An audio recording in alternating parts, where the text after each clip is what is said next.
Jimmy, what are you doing? I'm packing. Packing? Are you going on vacation? No, I'm not going on vacation. I'm leaving the country. Why are you leaving the country? I can't stay for another 4 years of this. Who knows what he's gonna do? Jim, I'm sorry. You're fired. Get out of here. Breaking news, it looks like Jimmy Kimmel might be done. He might have gone a step too far. Breaking news just dropped. Jimmy Kimmel might actually be finished. The talk show king, who once joked his way through scandals, may have finally crossed the line too bold to ignore. But let's be real, this ain't just about Kimmel. Him and his crew in the big money legacy media have been stirring the pot for years, playing the role of enemies of the people while Hollywood cheered them on. For the last decade, they've thrived off division, serving up non-stop hysteria that tore communities apart. And late night TV, no group is guiltier. They've turned comedy into a weapon, not just mocking presidents, but dragging anyone who dared to support them, silencing millions who simply didn't buy into their scripted narrative. For 10 long years, half the country has been branded villains just for thinking differently. We already knew Stephen Colbert was packing it up in May next year, but now the word is Jimmy Kimmel might be out too. And this time it ain't for weak ratings, it's for flat out lying.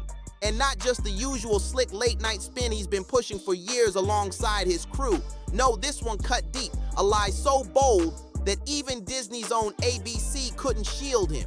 That's how wild this situation is. Right now, as I speak, it's been just over a week since Charlie Kirk's assassination. A shocking moment that ripped through the nation. This was a man who pulled up to college campuses simply to exchange ideas, to actually debate young people face to face. And for that, he ended up dead. And the killer? Reports point to a radical left-wing Antifa sympathizer. From the very start, the media worked overtime to spin the story, trying to convince the public that the shooter was some MAGA extremist. But as the facts trickled out, the truth became undeniable. This wasn't that at all. By the night of Monday, September 15th, the world already knew what fueled the assassin, yet Jimmy Kimmel still chose to push the false narrative live on air. We hit some new lows over the weekend with the MAGA gang desperately trying to characterize this kid who murdered Charlie Kirk as anything other than one of them and doing everything they can to score political points from it. To tell you, buddy, but the guy who shot and killed Charlie Kirk was more likely a fan of yours. That wasn't just reckless, it was vile. Straight up disgusting. And let's be clear, Jimmy can't blame this on one of his 21 writers or claim he didn't have enough details. No, he knew exactly what he was doing and he did it anyway. The fallout came fast. The very next day, the backlash hit hard. And while most people assumed Disney's ABC would look the other way like always, this time something shifted. By September 17th, Benny Johnson even brought on the FCC commissioner to talk about it. What Jimmy Kimmel said rises to the level of news distortion. Look, again, the FCC could be called upon to be an ultimate judge in that, but at this point, I think it's clear, it appears to be clear, that you can make a strong argument that this is sort of an intentional effort to mislead the American people about a very core, fundamental fact, a very important matter. At the end of the day, if we do get called upon to cast a vote on this, Disney will have a chance to put in their arguments and explain it. But this is a very, very serious issue right now for Disney. That's how serious the controversy had gotten. Nobody really thought Disney's ABC was going to step in until the bombshell hit just hours later. Out of nowhere, their affiliate powerhouse Nexstar Media Group, which controls about 32 of ABC's 200 stations, dropped a statement that shook the industry. They announced they would preempt Jimmy Kimmel Live indefinitely starting that very night. Nexstar flat out declared that they strongly object to Kimmel's disgusting comments about Charlie Kirk's killing and would be replacing his show with other programming across their ABC markets. That's not a small move. That's a corporate revolt on live TV. Nexstar doubled down, saying Jimmy's comments weren't just offensive, they were insensitive at a critical time in our national political discourse. Translation? He crossed a line that even Hollywood couldn't cover for, and the fallout forced Disney's ABC to scramble, doing something they probably never would have done otherwise. They officially suspended Jimmy Kimmel Live indefinitely. That's right, the network's golden boy is now sidelined over the very comments that were meant to score him cheap applause. And here's where it gets crazier. Variety confirmed that ABC's move came only after Nexstar pulled the plug and after the FCC chairman himself hinted he might take regulatory action against the network. When affiliates in Washington both start breathing down your neck, even Disney has to fold. Do I feel bad for Jimmy Kimmel? Well, let's say my sympathy for him is the same sympathy he showed for anyone who pushed back against Hollywood's scripted narrative during the jab war. Vaccinated person having a heart attack? Yes, come right on in. We'll take care of you. Unvaccinated guy who gobbled horse goo? Rest in peace, Wheezy.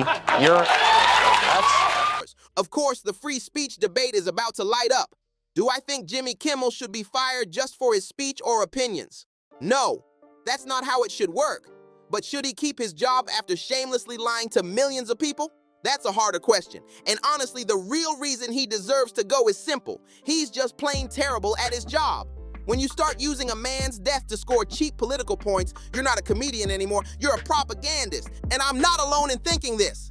Even Disney's ABC, his own network, was forced to admit it when they yanked his so-called popular show off the schedule indefinitely. Popular? Let's be real. Late night hasn't been truly popular in years, and Kimmel's ratings prove it. The only thing keeping him on air was the corporate machine propping him up. But once Nexstar, one of the biggest station owners in America, announced they would preempt his program after his reckless remarks about the killing of conservative activist Charlie Kirk, the dam broke. That's when ABC had no choice but to finally step in and put Kimmel on ice.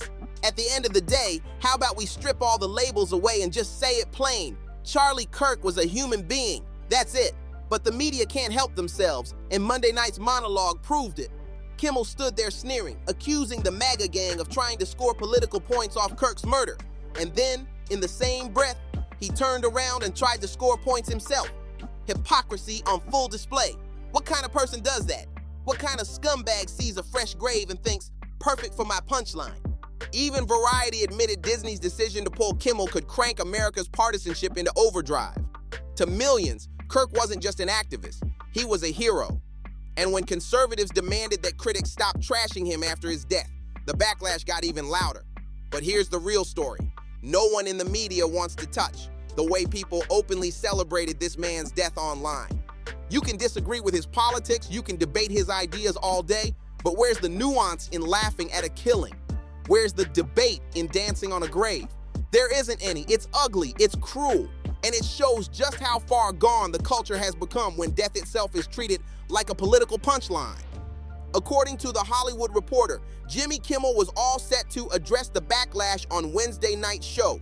His grand plan? To explain what he really meant and claim his words were taken out of context. Out of context? It was his own monologue, written, rehearsed, and performed in front of millions. Nothing was twisted. He said it clear as day. Insiders told THR that Kimmel wasn't even planning to apologize. He honestly believes he did nothing wrong. That's classic Jimmy. Smug, detached, and convinced he's untouchable. Let's not forget, he's right up there with Howard Stern as one of the industry's biggest sellouts. The truth? They're all phonies, hiding behind corporate checks and scripted outrage. But ironically, the one genuine thing about Jimmy in this whole mess might be his refusal to apologize, because deep down, he really thinks he doesn't have to. And honestly, even if he did try to backpedal with some half-baked apology, who would buy it? Nobody. The trust is gone, the damage is done, and the fact is, as of right now, the Jimmy Kimmel Show is canceled. Period. Truthfully, it should have been axed years ago, not just because of his reckless mouth, but because he's simply not funny and never was. And here's the kicker. Maybe Disney's ABC was already hunting for an excuse to dump him. Don't forget, Colbert's show, with way stronger ratings, still managed to lose $40 million last year. If that's the fate of the so-called #1 in late night, then what kind of hole is Kimmel's sinking ship burning through Disney's pockets? My guess, a whole lot of red ink they were dying to erase. So here we are. As of right now, Jimmy Kimmel is finished, and the only question left is how the corporate legacy media will spin this. You already know what's coming. They'll scream that this is some assault on free speech, conveniently forgetting this was a private company making a business decision. That argument never seemed to matter when Gina Carano got axed from Disney, or when Roseanne Barr was kicked off her own show. Back then, the media cheered. But now, with one of their own, suddenly free speech will be sacred again. The hypocrisy writes itself.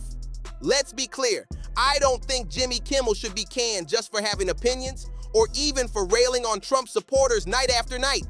He's been doing that for years. But this wasn't comedy. This wasn't satire. This was calculated. He took the brutal murder of Charlie Kirk, a man gunned down for his beliefs, and twisted it into a weapon to smear half the country. That wasn't a joke. That was a lie, and he knew it. And please, Jimmy, don't try to duck behind your army of 21 writers or pretend you didn't know the facts. You knew exactly what you were doing. That's why I've got zero sympathy for you. None. You played the game, you bet on a lie, and now you're the one paying the price. And to all the people whining about cancel culture right now, save it. If you really want to talk about cancel culture, go ask Charlie Kirk what he thinks about it. Oh wait, you can't. He's not here anymore. That's the cold reality everyone keeps skipping over.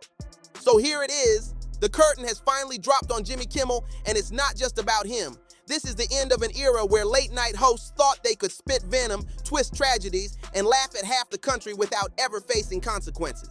For years, the corporate media shielded them, the Hollywood machine protected them, and the networks wrote blank checks to keep them on life support.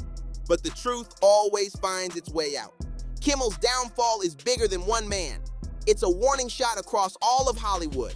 If Disney can suspend their golden boy, who's safe? Colbert's already walking out the door, Fallon's clinging on by a thread, and the rest of late night looks more like a sinking ship than a comedy empire. When the lies catch up, when the ratings collapse, and when the money bleeds out, even the untouchables get touched. And let's not forget the heart of it all, Charlie Kirk is gone. A man murdered for his beliefs while elites used his death as material for cheap applause lines. That's not entertainment. That's cruelty disguised as comedy, and America is waking up to it. This story isn't over. It's just the beginning of a bigger unraveling in media, politics, and Hollywood itself. And trust me, we'll be right here breaking it down as the receipts keep coming. If you want the raw truth the networks won't touch, you know where to find it. Stay locked in with BarzBuzz, because this is only getting messier.